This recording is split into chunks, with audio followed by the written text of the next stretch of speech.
ನಮ್ಮ ಕ್ಯಾಲೆಂಡರ್ ನಮ್ದು ಯಾವಾಗ ಅಂದ್ರೆ ಯುಗಾದಿಯಿಂದ ಪ್ರಾರಂಭ ಆಗುತ್ತೆ. ಅದ್ಭುತ ಕಾರ್ಯಕ್ರಮ ಇದು. ಒಂದೆಡೆ ಈ ವಿಶ್ವ ಕಂಡ ಇಬ್ಬರು ಮಹಿಳೆಯರ ಜನ್ಮ ದಿನೋತ್ಸವ, ಇನ್ನೊಂದೆಡೆ ಆದರ್ಶ ಶಿಕ್ಷಕರಿಗೆ ಪ್ರಶಸ್ತಿ ನೀಡುವುದು, ಮತ್ತೊಂದೆಡೆ ಸಾಂಸ್ಕೃತಿಕ ಸಂಭ್ರಮ. ಈ ತ್ರಿವೇಣಿ ಸಂಗಮ ಕಾರ್ಯಕ್ರಮದಿಂದ ಇದೊಂದು ಅಪೂರ್ವ ಕಾರ್ಯಕ್ರಮ ಎಂದೆನಿಸಿದೆ. ಮಹಿಳೆಯರ ಆತ್ಮವಿಶ್ವಾಸ ಹೆಚ್ಚಿಸುವ ಕಾರ್ಯಕ್ರಮ ಇದು ಹೌದು ಎಂದು ಹೇಳಬಹುದು. ಏಕೆಂದರೆ ಸಾವಿತ್ರಿಬಾಯಿ ಫುಲೆ ಶೇಖ್ ಫಾತಿಮಾ ಅವರದು ಶ್ರೀಮಂತರಲ್ಲ, ಆದರೆ ಜ್ಞಾನ ಶ್ರೀಮಂತರು, ಬುದ್ಧಿವಂತರು. ಅಲ್ಲಮ್ಮ ಪ್ರಭು ದೇವರು ಹೇಳುತ್ತಾರೆ, ಭೂಮಿ ನಿನ್ನದಲ್ಲ, ಹೇಮ ನಿನ್ನವಳಲ್ಲ, ಕಾಮಿನಿ ನಿನ್ನವಳಲ್ಲ, ಓ ಜಗಕ್ಕಿಕ್ಕ ವಿಧಿ. ನಿನ್ನಡೆ ಎಂಬುದು ಜ್ಞಾನರತ್ನ ಒಂದೇ, ಅಂತಪ್ಪ ಜ್ಞಾನರತ್ನವ ನೀನೆಲೆ ಅಲಂಕರಿಸಿಯಾದರೆ ಗುಣೇಶ್ವರ ಲಿಂಗದಲ್ಲಿ ನಿನಗಿಂತ ಸಿದ್ಧವಂತರಿಲ್ಲ ಕೇಳ ಮರುಳ ಎನ್ನುವಂತೆ ಜ್ಞಾನಕ್ಕಿಂತ ದೊಡ್ಡ ಸಂಪತ್ತು ಯಾವುದೂ ಇಲ್ಲ. ಅಲ್ಲಿ ಅದಕ್ಕಾಗಿ ಅನುಭವಗಳು ಹೇಳುತ್ತಾರೆ, ಒಂದು ದೇಶವನ್ನು ಆಳಬೇಕೆಂದರೆ ಬುದ್ಧಿವಂತರು, ವಿಚಾರವಂತರು. ಈ ಮಾತಿಗೆ ಈ ತಾಯಂದಿರು ಸಾಕ್ಷಿಯಾಗಿದ್ದಾರೆ. ಹಾಗೆ ನೀವೆಲ್ಲರೂ ಶಿಕ್ಷಕರು, ಇಂಥ ಸಮಾಜ ಕಟ್ಟಕ್ಕೆ ನಿಮ್ಗೆ ಬಹಳ ದೊಡ್ಡ ಭಾಗಿದಾರಿದ್ದೀರಿ. ನೀವೆಲ್ಲ ಇಂಥ ಆದರ್ಶ ಕಾರ್ಯ ಮಾಡುತ್ತಿದ್ದೀರಿ. ಅದಕ್ಕೆ ನಿಮ್ಗೆ ದೇವ್ರ ಗುರುಗಳು ಅಂದ್ರೆ ದೇವರನ್ನ ಸ್ಥಾನಮಾನ ನಿಮ್ಗಿದೆ.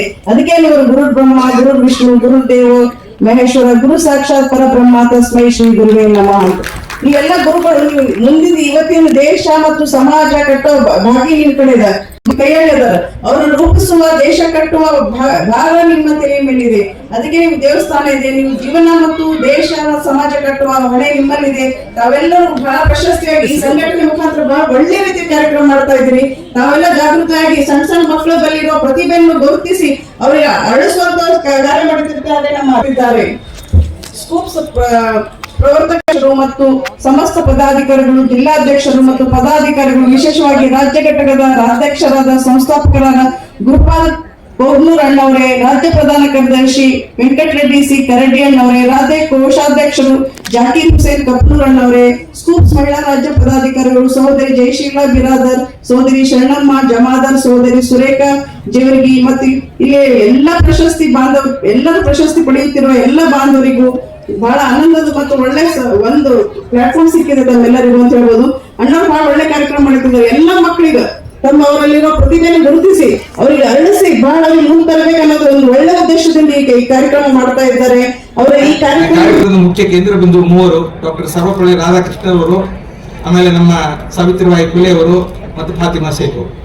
ನೋಡ್ರಿ, ವಿದ್ಯೆಗಾಗಿ ಯಾರು ತಮ್ಮ ಜೀವನವನ್ನು ಸವಿಸ್ತಾರೆ ಅವರು ಈ ರೀತಿಯಾಗಿ ಪೂಜೆಗೊಳ್ತಾರೆ. ನೆನಪಿಡಿ, ಈ ರೀತಿ ವಿದ್ಯೆಗಾಗಿ, ದೇಶಕ್ಕಾಗಿ, ಸಮಾಜಕ್ಕಾಗಿ ಯಾರು ತಮ್ಮನ್ನು ತಾವು ಸವಿಸ್ಕೊಳ್ತಾರೋ ಅವ್ರು ಒಂದಿಲ್ಲ ಒಂದೇ ದಿವಸ ದೇವರಾಗಿ ಪೂಜೆ ಕೊಡ್ತಾರೆ.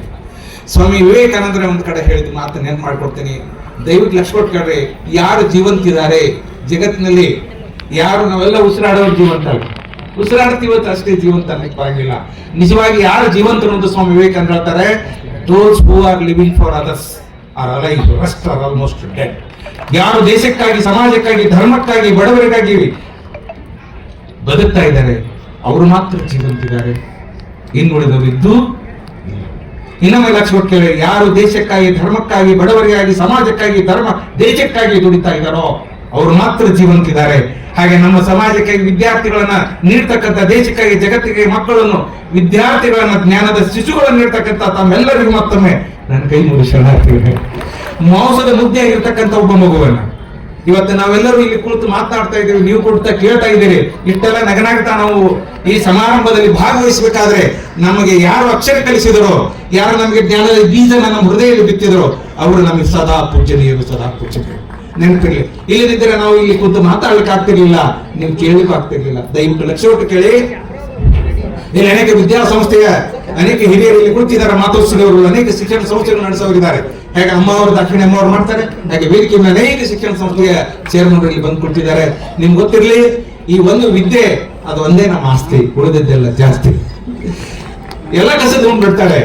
ನಚೌರಹಾರನ್ನ ರಾಜಹಾರನ್ನ ಭಾತೃಭಾಜಂ ನಚಭಾರಕಾರಿ ವೇಕತೆ ಬದ್ಧತೆ ನಿತ್ಯಂ ಸರ್ವಧನಾತ್ ಪ್ರಧಾನಂ ಅಂತ ಹೇಳ್ತಾನೆ. ನಚೌರಹಾರಂ ಕಳೆದ ಕದಿಯಂಗಿಲ್ಲ, ಅಂತವರ ಪಾಲ್ ಕೇಳಂಗಿಲ್ಲ, ಸರ್ಕಾರದವ್ರು ಟ್ಯಾಕ್ಸ್ ಹಾಕಂಗಿಲ್ಲ, ವಿದ್ಯಾರ್ಥಿಗಳ ಬಹುತೇಕ ಇನ್ನೂ ಟ್ಯಾಕ್ಸ್ ಹಾಕಿಲ್ಲ. ಅಲ್ಲಂಪ್ರಭು ಹೋಗಿದ್ದಾರೆ, ಅವ್ರು ಚಲಂಚರು ಇರಬೇಕು, ಪಾದರು ಇದ್ದಾರೆ, ಎಲ್ಲದಕ್ಕೂ ಟ್ಯಾಕ್ಸ್ ಇದೆ. ನಮ್ಮ ತಲೆಯೊಳಗಿರ್ತಕ್ಕಂಥ ವಿದ್ಯೆಗೆ ಮಾತ್ರ ಇನ್ನೂ ಟ್ಯಾಕ್ಸ್ ಇಲ್ಲ, ಮುಂದೆ ಬಹುತೇಕ ಬರ್ಲಿಕ್ಕಿಲ್ಲ. ಅದಕ್ಕಾಗಿ ಹೇಳ್ತೀನಿ, ಕಳ್ಳರು ಕರೆಯಂಗಿಲ್ಲ, ರಾಜರ ಪಾಲ್ ಕೇಳಂಗಿಲ್ಲ, ಅಣ್ಣ ತಮ್ಮಂದ್ರ ಪಾಲ್ ಕೇಳಂಗಿಲ್ಲ. ಮತ್ತು ಎಲ್ಲ ಸಂಪತ್ತುಗಳು ಖರ್ಚು ಮಾಡ್ದಂಗ್ ಕಡಿಮೆ ಹಾಕೋಗ್ತಾರೆ. ಆದ್ರೆ ವಿದ್ಯೆ ಮಾತ್ರ ಎಷ್ಟು ಖರ್ಚು ಮಾಡ್ತೀವೋ ಜಗತ್ತಿಗೆ ಅಷ್ಟು ನಾವು ಬೆಳಿತೀವಿ, ದೊಡ್ಡವರಾಗ್ತೀವಿ. ಡಾಕ್ಟರ್ ಬಿ ಆರ್ ಅಂಬೇಡ್ಕರ್ ಅವ್ರ ಮಾತನ್ನು ಈ ಸಂದರ್ಭದಲ್ಲಿ ನೆನಪಿಸ್ಕೊಳ್ತೇನೆ. ಅವ್ರಿಗೆ ಗೊತ್ತಿರಲಿ ಸಂವಿಧಾನ ಶಿಲ್ಪಿ ಹೇಗೆ ಆದ್ರು ಅವರು, ಹೇಗೆ ಬೆಳೆದ್ರು, ಜಗತ್ತಿನ ಭಾರತ ದೇಶದ ಹಣಿ ಬರಹವನ್ನು ಬರೆದಿಟ್ರು. ಇಡೀ ಜಗತ್ತಿನಲ್ಲಿ ವಿಸ್ತೃತವಾಗಿರ್ತಕ್ಕಂಥ ಬಹುದೊಡ್ಡದಾಗಿರ್ತಕ್ಕಂಥ ಏನ್ ಕೊಡ್ತಾರೆ, ಸಂವಿಧಾನವನ್ನು ನಿರ್ಮಾಣ ಮಾಡ್ತಾರೆ. ಅನೇಕ ಸಾಹಿತಿ ಅವರಿಗೆ, ಬಿ ಆರ್ ಅಂಬೇಡ್ಕರ್ ಅವರಿಗೆ ಒಬ್ರು ಮುಂದುಳ್ಳಿ ಇರಬೇಕಾಗಿತ್ತು ಅಷ್ಟೇ. ಹಾಗೆ ಕೊಗನೂರು ಮುಂಚೂಣಿಯಲ್ಲಿ ನಿಂತು ನಿಮ್ಮೆಲ್ಲ ಕಟ್ಕೊಂಡಿದ್ದಾರೋ ಹಾಗೆ ಬಿ ಆರ್ ಅಂಬೇಡ್ಕರ್ ಅನೇಕರ ಸಹಾಯದಿಂದ ಸಂವಿಧಾನ ಬರೆದರು. ಹೇಗೆ ಬರೆದ್ರು, ಅವರಲ್ಲಿ ಯಾವ ಶಕ್ತಿ ಬಂತಂದ್ರೆ, ಹೇಗೆ ಬಂತು ಅಂತಂದ್ರೆ ನಿಮ್ಗೆ ಗೊತ್ತಿದೆ. ಅವರು ತಾವು ಕಲಿಯುವ ವಿಶ್ವವಿದ್ಯಾಲಯದಲ್ಲಿ ಒಂದು ಗ್ರಂಥಾಲಯ, ಆ ಗ್ರಂಥಾಲಯದಲ್ಲಿ ಮೊಟ್ಟ ಮೊದಲು ಹೋಗುವವರು ಯಾರಂದ್ರೆ ಬಿ ಆರ್ ಅಂಬೇಡ್ಕರ್ ಅವರು. ಕೊಟ್ಟ ಕೊನೆಗೆ ಬರವರ ರಾತ್ರಿ ಅಂದ್ರೆ ಬಿ ಆರ್ ಅಂಬೇಡ್ಕರ್ ಅವರು. ಅಷ್ಟೊಂದು ಅಧ್ಯಯನ. ಇವತ್ತು ಮೋಸ್ಟ್ ಸ್ಟುಡಿಯಸ್ ಪರ್ಸನ್, ಅದಕ್ಕೆ ಇವತ್ತು first person to enter into the library, almost ಇವತ್ತು last person to come out. ವಿದ್ಯೆಯನ್ನು ಅಷ್ಟು ಪ್ರೀತಿಸಿದರು, ಅದಕ್ಕೆ ಬಿ ಆರ್ ಅಂಬೇಡ್ಕರ್ ಅವರು ಸಂವಿಧಾನ ಶಿಲ್ಪಿ ಆಗ್ತಾರೆ. ನಾವೆಲ್ಲರೂ ವಿದ್ಯೆಯನ್ನು ಅಷ್ಟೇ ಪ್ರೀತಿಸ್ತಾ ಇದ್ದೀರಿ ನೀವು ಅಂತ ಭಾವಿಸ್ತೀನಿ. ಪುಣ್ಯಾತ್ಮರೇ,